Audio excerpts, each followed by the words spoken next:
Well, we'll do anything we can in order to bring them back safely and unharmed. Unfortunately, we are dealing with a terrorist organization.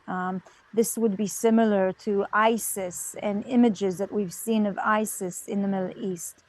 These images of the hostages, women, children, babies, are horrifying images.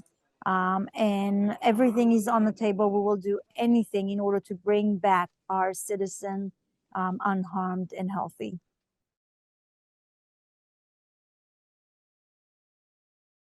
Well, we are actually in a defensive mode.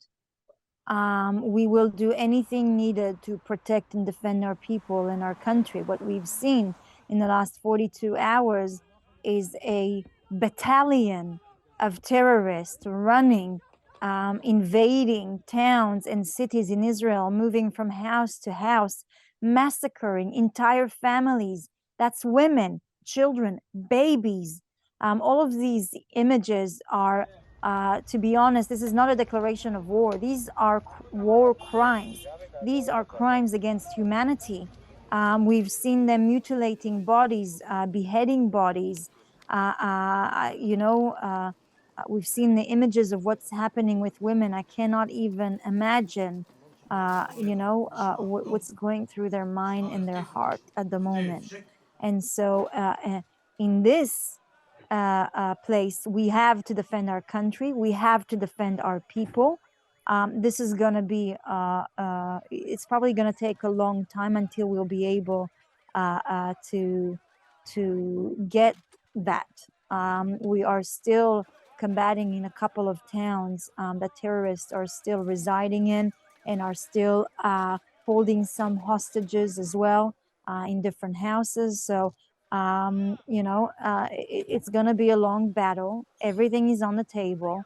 But I think it's more important to understand that this is not just a battle between Israel and Hamas.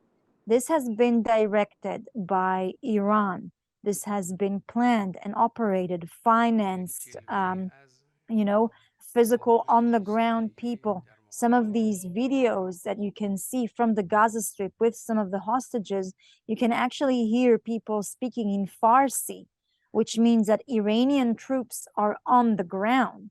I guess this will be probably remembered as the first day of war between Iran and Israel.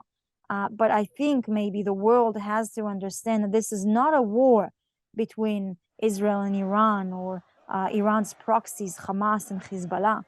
This is a war between radical Islam, the attempt of completely annihilating the state of Israel. This is a war against the Western world about the values of freedom, the values of liberty, of equality.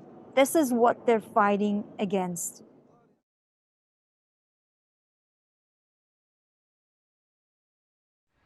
So as I said, in order to bring back the security and the safety of our country and of our people, everything is on the table, and we will do anything in order to bring back the hostages, the children, the babies, the women.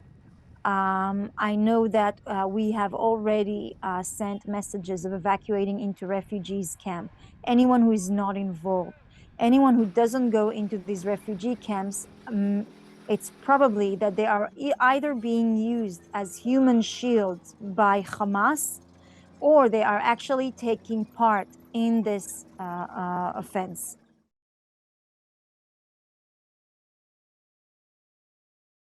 We don't think, we know.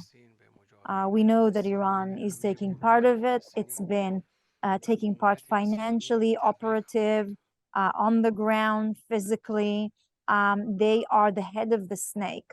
They didn't just do tragedies and atrocities in Israel, but in the recent years, Iran has been behind most of the most vicious attacks that we've seen in the Middle East.